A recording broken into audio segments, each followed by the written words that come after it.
Hey guys, Phil from Trail Talk here, and today we're doing a first look and ride of the Polygon Vander T and N. Before we jump in, there's two quick details that I need to let you know about the bikes. So the first thing, the Polygon Vander is exclusive to Bicycles Online in Australia as well as Bikes Online in the US. And they're a special edition, so once they're sold out in this batch, they're gone. It's just a one-off and done. And I know a lot of you have been commenting on the buyer's guides that none of the bikes in stock, so here's some. So these bikes are available for pre-order now. In the US, they'll ship from mid to late January, and in Australia, they'll ship mid to late January as well as early February. So as you guys know, I've got an affiliate link for Bicycles Online, so if this quick first look and first ride review helped you in choosing the bike, it would be awesome if you could purchase through those links, as it's a great way to support the channel and me producing more content. So the second thing is, I know a lot of you are going to be asking, hey Phil, those bikes kind of look familiar. And you would be right. As you know, Polygon's a factory brand and they own their own manufacturing facility. And due to this, they manufacture bikes for a lot of different bike brands. So at the facility, they develop, manufacture, paint, put decals on for all those bikes and ship them worldwide. So as you guys know, in 2020, moving on to 2021 now, it's very hard to get a hold of a mountain bike. And for a lot of new riders who have been interested in joining the sport or riders just looking for a great value bike, it's been very discouraging and very annoying to try and find a bike. So Polygon wanted to come to the party and help fill this void. So Polygon had a little bit extra production capacity, so they decided to optimize a bike that they'd previously manufactured for a different bike brand. And this allowed them to fast track the manufacturing of these different bikes for a limited production run. And as Polygon has overseen the development and manufacturing of the full Polygon Vander series, it's great to see you get the standard 5-year warranty with all the bikes. So with all that out of the way, I'm going to go over the geo, the specs, and all the different models in the Vander lineups, and then also give you my first ride impressions of the bikes.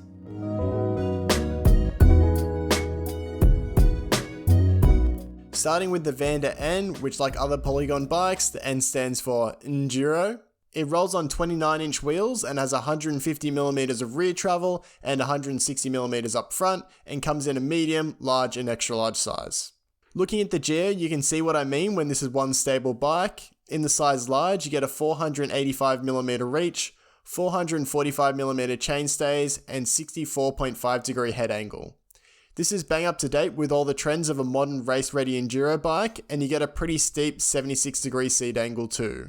Looking closer at the frame, it runs Polygon's tried and true linkage actuated single pivot, but in this instance, it's driven by a yoke, which looks pretty sleek in my opinion. The alloy frame is boost front and rear. The cable routing is external, which should please the home mechanics out there. Lastly, there is a water bottle mount under the down tube for your hydration needs, so you'd want to put a little cap on your water bottle to stop it from getting dirty, but that should be sweet. So there is only one model of the Vander N, and that's the Vander N7, coming in at $2,399 US and 3,599 Australian dollars. For the geo you are getting, and the spec as well, this price is very competitive, and would have definitely been included in my buyer's guide for this year. Starting off with a fork, you get the RockShox Yari. This is nice and stiff, and it's also upgradable, which is good to see. So if you want to upgrade it, you can chuck that charger damper in there later. In the rear, you get the RockShox Deluxe Select, so no lockout there, but it should do the job well. For the drivetrain, you're getting 12 speeds in the form of SRAM's NX Eagle, which does offer good range at a slight weight penalty. But what I really like about the spec is the brakes. So you get the SRAM Guide RE, which were designed for e-bikes, so they offer great stopping power, and the feel's really great too. You also get a Chaos dropper, wide tubeless ready WTB rims, as well as tubeless V-snap tires. Overall, some pretty great stuff here.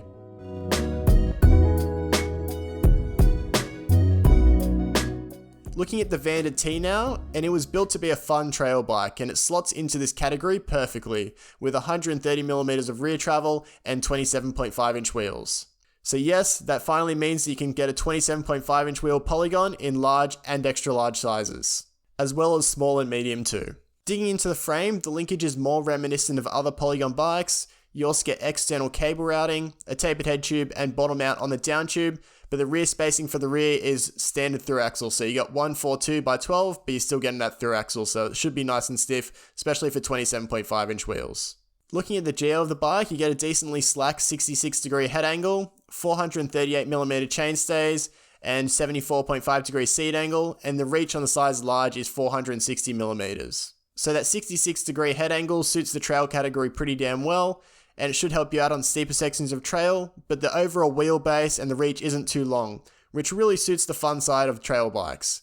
So it's going to be very similar to say the Marin Rift Zone 27.5. So there were three models of the Vander T, the T7, the T7 Special Edition, and the T8. Starting off with the T7 coming in at $1,699 US and 2,299 Australian dollars. For that, you get the RockShox Recon Silver up front with 130mm of travel and the RockShox Monarch R in the rear. So again, no lockout in the rear, but for this kind of bike, I don't ever really use the lockout. For the drivetrain, you get 12-speed SRAM SX Eagle with a super wide 11 to 50 tooth cassette, so it should give you plenty of range to get up all those hills. For the brakes, you get SRAM Level T, and for the wheels, you get 29mm internal width WTB tubeless ready rims, wrapped in non-tubeless Schwalbe knobby nick tire in the rear, and a hands damp up front. For an extra $200, you can get the T7 Special Edition, which is essentially pretty much the same bike, except you get it in a cool tan sand color, but you also get a dropper post, so you're paying an extra $200 to get that dropper post installed from factory. So moving up to the top of the line T8, coming in at 2,899 Australian dollars and 2,099 US dollars, you get a few nice upgrades. So you get 140mm of travel up front in the form of a Boost RockShox Recon Gold with the same Monarch R rear shock compared to the other bikes. So the other bikes, they didn't have a boost fork, so it should be a little bit stiffer, and the extra travel up front should make the bike a little bit more capable. You also get a big upgrade in the brakes as well, so like the Vander N7, you're getting the Guide REs, great stopping power, and should be a fair bit better than the Level Ts on the T7s. You also get some great tyres too, so you get the Schwalbe Hands Damp in the rear and Magic Mary up front, both in the soft compound and are tubeless ready too. Rounding it all off, you get some nice finishing kit too, and you even get wide spank spoon handlebars coming in at 785mm wide. Overall, the G of this bike might not be the longest or most modern out there, but this bike was designed to be a fun, flickable 27.5-inch trail bike, and it suits those intentions well. The spec is good for the money too. Yes, there are a few things that I'd change, but if you're looking for a bike that's available now and you want to have fun on the trail, I'd definitely check it out. But let's see how they actually ride.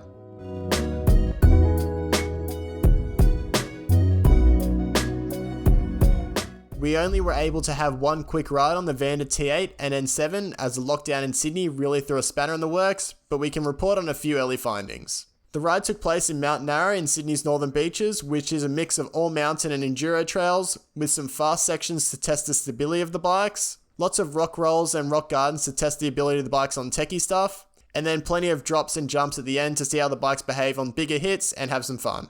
Starting off with the Vander T8, and no surprises here, this is what we would call a fun or a play bike. It was a trail bike that was designed to be essentially a mountain bike, a bike that you want to go out and have some fun on. I think this is where 27.5-inch wheels really shine, especially when they have around 130 to 140mm of travel. It's poppy and playful. You can really have a blast on this bike. With that being said, the test trail really is the limits of what a 130mm travel bike at this price point is capable of.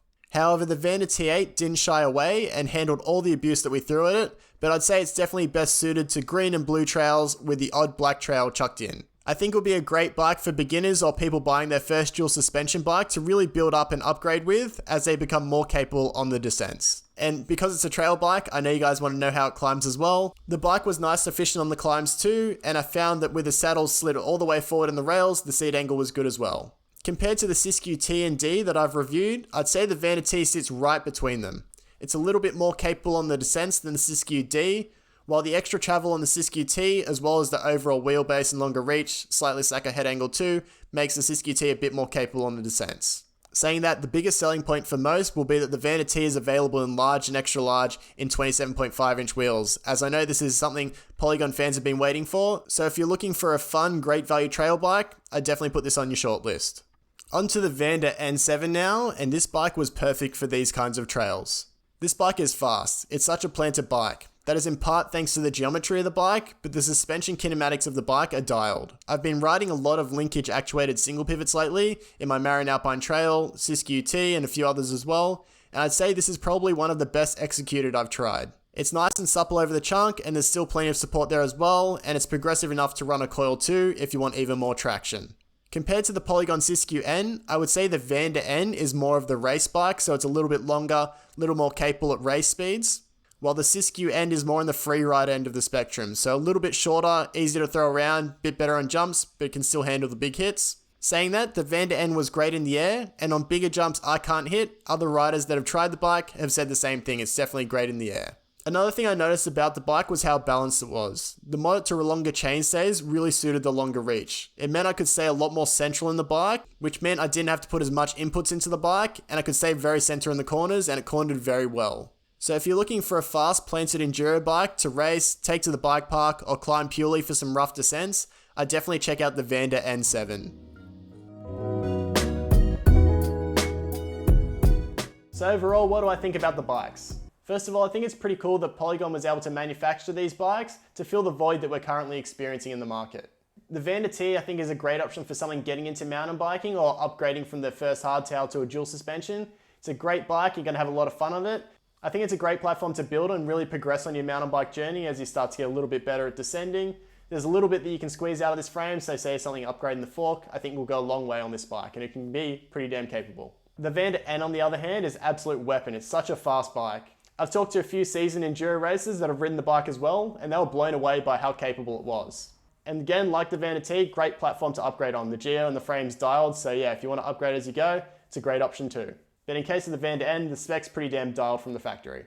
Yes, there are a couple of quirks with the spec and the frame that I personally change on the bikes, but for the price and the current situation we're in, I can forgive some of these. And plus the main thing, they're in stock. That's pretty rare these days. So there you go, there's my first look and first ride review of the Polygon Vander series. If you guys want to check out the bikes or purchase the bikes, I've got the links in the description as well. And if you have any questions about the bikes, don't forget to leave a comment. I'm all ears, I can answer all your questions about the bikes. And as always guys, thanks for watching. See ya.